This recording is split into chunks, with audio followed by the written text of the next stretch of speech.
মাঝে মধ্যে আমি বলি ঢাকা কুমিল্লা থেকে ঢাকার দিকে বাস যাচ্ছে, মনোযোগ আছে। শান্তিনা যাওয়ার পরে বাসের একজন যাত্রী হাত উঁচু করছে, কয় ভাই আমার তোর জাহাজে গাড়ি বাসে তোল। উনি কয় তাড়াতাড়ি উঠেন, এটা দামি গাড়ি, পথিক যাত্রী নেয় না। উঠে গেছে, কিছুক্ষণ পরে কুইটা 5 মিনিটের মাথায় কোন ড্রাইভার সাহেব গাড়িটা একটু থামান। কয় কেন? কয় আমার নিম্ন চাপ। কয় নিম্ন চাপ হোক আর উর্ধ্ব চাপ হোক গাড়ি থামানো যাবে না, সায়দাবাদের আগে গাড়ি থামবে না। কি হয়েছে? কয় একটু আগে বিয়ের দাওয়াত খাইছি তাই একটু সমস্যা হচ্ছে। ড্রাইভার মনে করছে বমি টমি করবে আর কি, পলিথিন 4-5টা দিয়া কয় বাসের পিছনে যান। বাসের পিছনে গিয়া দেখে মাশাল্লাহ 4-5টা সিট খালি, লোকজন একটাও নাই।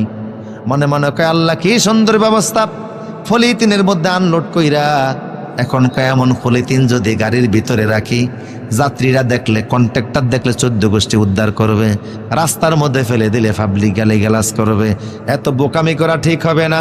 ব্যাগের মধ্যে ছিল সাদা রুমাল একটা, ব্যাগের থেকে রুমালটা বাইর কইরা পলিথিনটারে সুন্দরভাবে ফেসাইছে। কয় এই পলিথিন এখন রাস্তায় ফেলে দিলেও অসুবিধা নাই।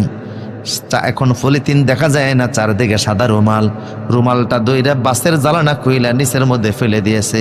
পিছনে ছিল এক মোটরসাইকেলওয়ালা। কয় কি রে, বাসের জ্বালানা কইলা কে যেন কি ফেলে দিয়ে গেছে, মনে হয় কোনো মাল হবে, ভুলক্রমেও তো ফেলতে পারে। আস্তের উপর কাছে আইসা ব্যাগটারে দইরা, পলিথিনটারে দইরা ব্যাগের মধ্যে ঢুকে কয় আল্লাহ যেই মাল পাইছি বাড়ি নিয়া বউ সুদ্ধা দেখমু কি পাইছি। এখন এত লোভ আমাদের বাড়ছে, রাস্তার পায়খানাও নিরাপদ না, পাবলিক সুযোগ পাইলে ওইটারও ব্যাগে ঢুকায়।